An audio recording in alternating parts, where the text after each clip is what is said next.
बिस्मिल्लाहिर्रहमानिर्रहीम अस्सलामु अलैकुम वरहमतुल्लाहि वबरकातुहू वेलकम छु तुम बी एक लट सान यूट्यूब चैनल पे यस जन नाव छु देसी जायका विद इंशा वीडियो स्टार्ट करने ब्रोट अगर तुम सान चैनल पे नई छु सान यूट्यूब चैनल करो सब्सक्राइब वीडियो करो लाइक तो शेयर भी दीजो पन फीडबैक।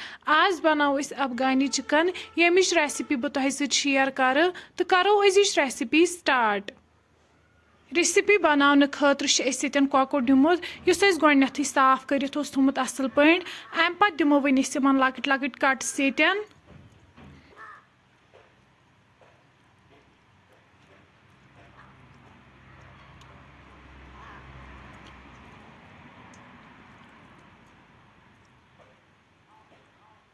तुम हेकु वुचित कट्स मकल दिथ अम पे त्रो वन तथ मज नून चमचे बी त्रो वन तथ मज रुहन तो अदरक यह करहन वन असल पे मिक्स।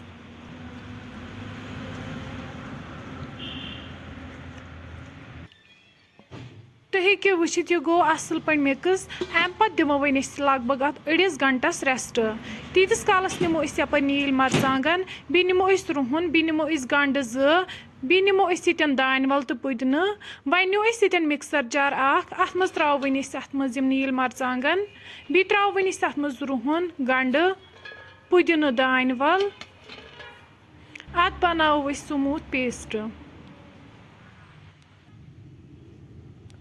तुम हेकु वुचित यन पेस्ट बिल्कुल तैयार वनो यप बीस बानस मज जामुत दोद 1 किलो अत मज त्रो वन यह पेस्ट करो वन जामतिस दोदस सत असल पे मिक्स।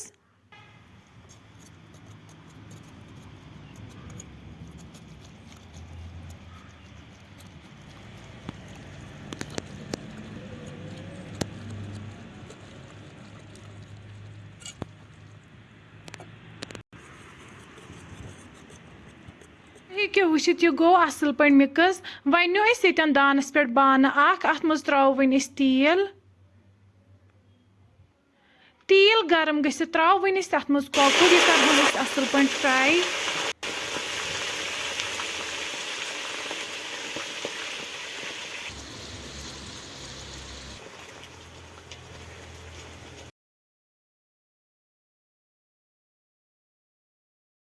तुम हेकु वुचित कॉकर असल पे फ्राई गोमुत अम पे कड़ो वन अकिस बानस मज नेबर।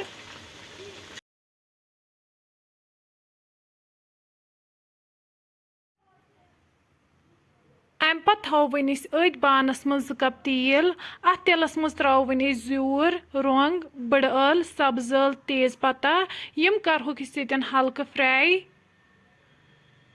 वन त्रोस अत मज जामुत दोद दिमहोस लगातार खलन खलन यीस कालस अत ग्रेख यी।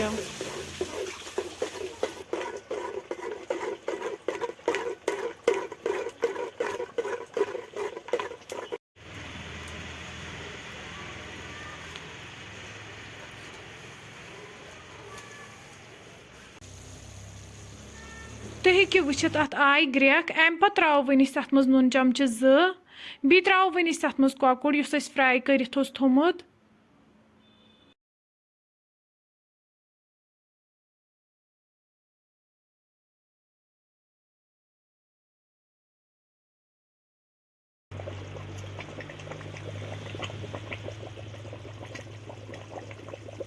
लास्टस पे त्रो वन अत मज गेव चमचे थो लगभग बी 5 मिनटन दानस पे यीस कालस अमिच ग्रेवी कम गि 5 मिनट बाद वालो वन यह दान पे बोन वन त्रो लास्टस पे ताज़ दान वल।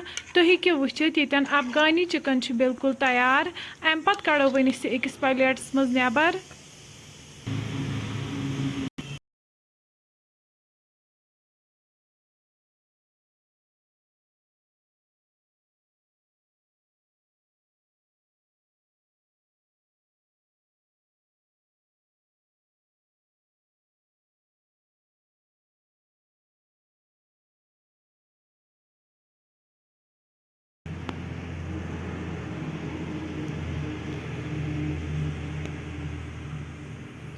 वन हेको गर्मा गर्म सर्व बतस कर।